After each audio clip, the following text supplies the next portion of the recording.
I mean, I've got to be honest, when I first saw the headline, my first reaction was to just laugh hysterically. I mean, maybe that's like a terrible, like, first gut level reaction, but I just thought it was hilarious. Like, there was some part of me that just like cackled with glee at the thought that Hermes was finally being held accountable for their bad practices of holding us all to the Hermes game. But is this lawsuit really going to change anything? I'm going to tell you all about my thoughts and why. So let's get going. So as always, I have some eye candy here for you. I chose these two bags to just sort of have in the background while I talk through this video, because these are two of the hardest to get bags. The Mini Evelyn, this is the TPM Mini Evelyn. Mine is in biscuit, in Clemence leather, in palladium hardware. And I did purchase this one in store from my lovely sales associate, who has been on quite a game with me. So this is my most recent bag that I purchased in store. And then this is my beautiful Birkin 35. At this time, this is the only Birkin that I own. And this is in Ruby's Clemence leather, which is a discontinued color with palladium hardware. And this is more of a slouchy Birkin.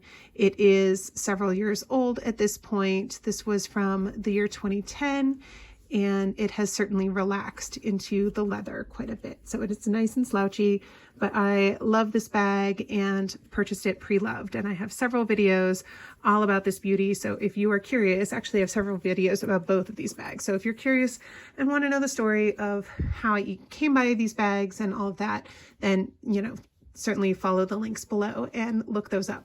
But for the purposes of today's video, this is just sort of like a little bit of a view of like what's at stake, like a classic Birkin bait sort of bag, and then the Birkin itself. Now I am on an Hermes journey. I have made it very clear that I would like a Birkin in the 30 ideally, or I'm also open to the 25. And I would be happy to do a video all about my Hermes journey at another time. But seeing as how this is in the news, it's really hot right now, I just wanted to address the Hermes lawsuit. Now, two plaintiffs in the state of California have come forward and filed a class action lawsuit. I actually have not looked to see if anyone else has joined in on this lawsuit, but class action, I believe, means that other people can join in. This would be a great moment for me to have a disclaimer and say that I am not a legal professional. And so all of the facts that are mentioned in this video are, you know, just alleged, and this video is just for entertainment purposes only. So that's my disclaimer. Don't come for me. I don't have a legal background. I hope I'm not giving you false information, but you know, this is basically just what I have found on the internet and my reaction to it. Okay. So, oh, and there are several other YouTubers who've done some great videos on this topic so far. So I will also link them below. Caleb Snell's done a great video. A Briefcase of Luxury, Jessie Style, Cassie Thorpe. So there have been people who've been quickly hopping on this topic and joining in the speculation because, yeah, it's interesting to speculate how this might change Hermes's practices if they are being held accountable for linked spending, which is what this case has to do with, you know, whether or not they are actually engaging in this practice that is commonly referred to as the Hermes game, which is that you have to show your loyalty to the brand by purchasing different items across multiple different categories within the store to show that you are a worthy customer and then later be offered a quota bag. So that means Birkins, Birkin was specifically the type of bag that was mentioned by name in the lawsuit, but for those of us who are in the Hermes game, we also often extend that to mean Kelly bags or Constance bags as well. So, you know, in the lawsuit, they allege that they were told that they needed to spend thousands and thousands of dollars, you know, a 1-to-1 ratio or higher. I think they allege that they have spent more than a 1-to-1 ratio. And have still not been offered a bag. And this is frustrating for people who are rich and have the money to burn and just want to walk into the store and buy the flippin' bag. So, you know, I get it. Look, other people who are not rich have been saving up and are ready to buy the flipping bag too. So you're not alone, okay? You're rich, good for you, but other people, you know, should be allowed to purchase a bag as well if they have the funds and, you know, if they are a loyal lover of the brand. But historically, Hermes doesn't sell Birkins or quota bags to just anyone because they want to discourage reselling activity in the secondary market, where these bags often go for multiple times more than their retail price, which is already astronomically high to begin with. After this latest round of price increases, buying a Birkin 30 brand new in store with tax is going to run somewhere in the neighborhood of $12,000, which is an insane amount of money. Let's be completely clear.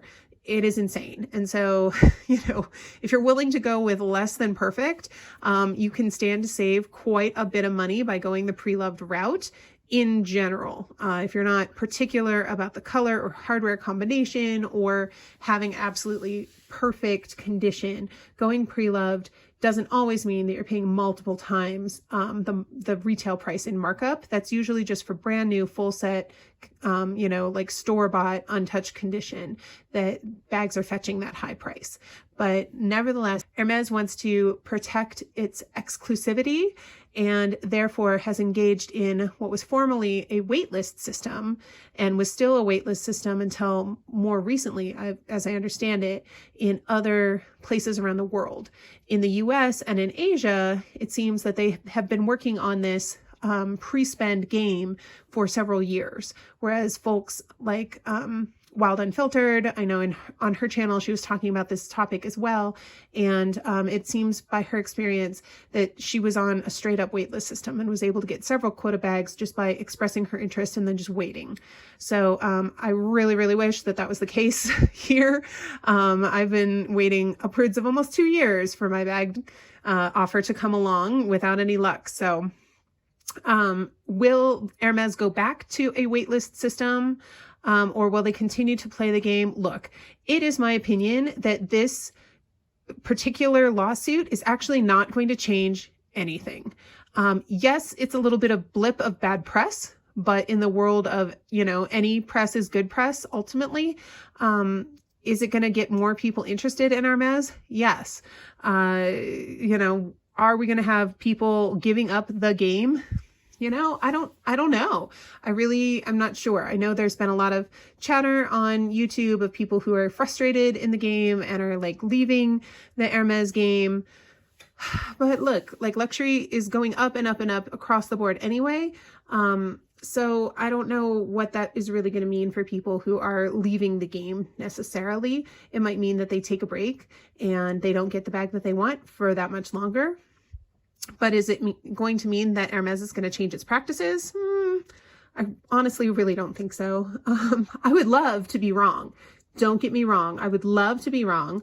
I would love to have it be that Hermes somehow changes its practices, goes back to honoring like a waitlist system or something, or has like some sort of loyalty situation. I've also read in comments where people have ideas like, well, then just charge for the bag what people are reselling it for, you know, like make the bag $30K and then see what happens. Or, you know, like be upfront, like don't make us purchase all this other stuff from other categories that we don't necessarily want. That's not my approach, by the way. Like I do purchase things that I love. And so maybe that's why it's taking me a little bit longer.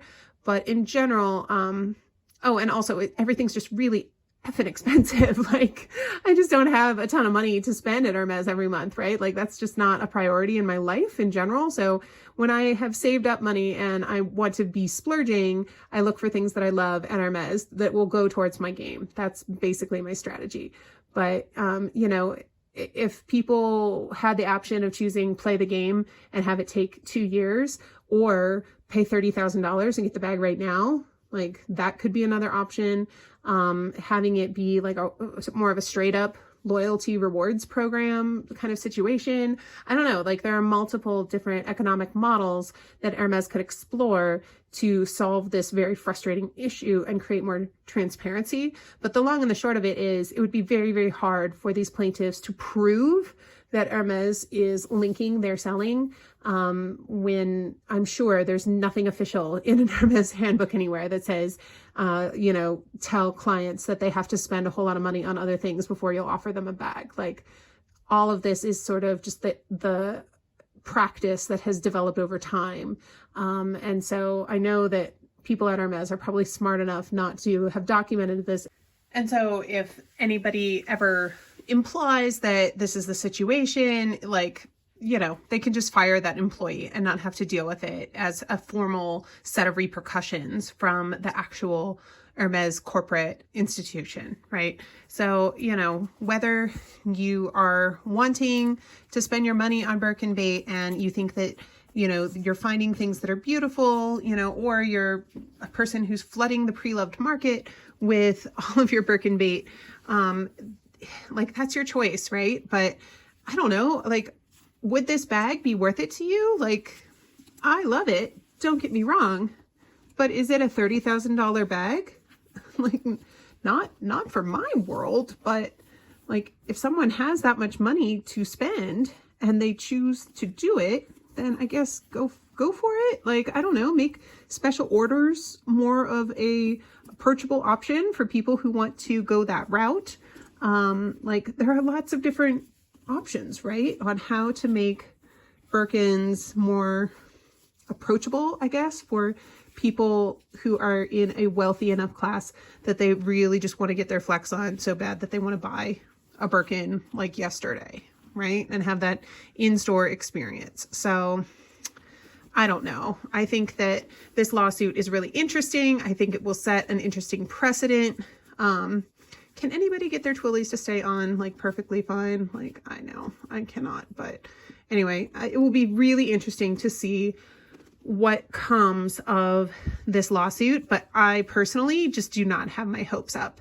I think if anything, it will be yet another interesting anecdotal point of evidence around the Hermes game. And I still think it's going to be extremely hard to get these bags because that's the whole mystique about them. If they were easy to get, people wouldn't want them anymore. And I think that's just absolutely the truth when it comes to Hermes bags. There are a lot of other high quality, beautiful leather bags out there in the world. The only thing that makes a Birkin the Birkin is the story. So without that, they've got nothing. So they're going to fight and make sure that they preserve the mystique and the scarcity and the status around this bag for as long as possible, because that's what makes it so desirable. Let me know your thoughts. Do you agree with me? Do you disagree with me? Would love to hear what you have to say down below. If you are new here, welcome to Witting Chic, a place where we recognize that no one wants to unwittingly make a bad luxury purchase. So I'm always happy to share my thoughts with you.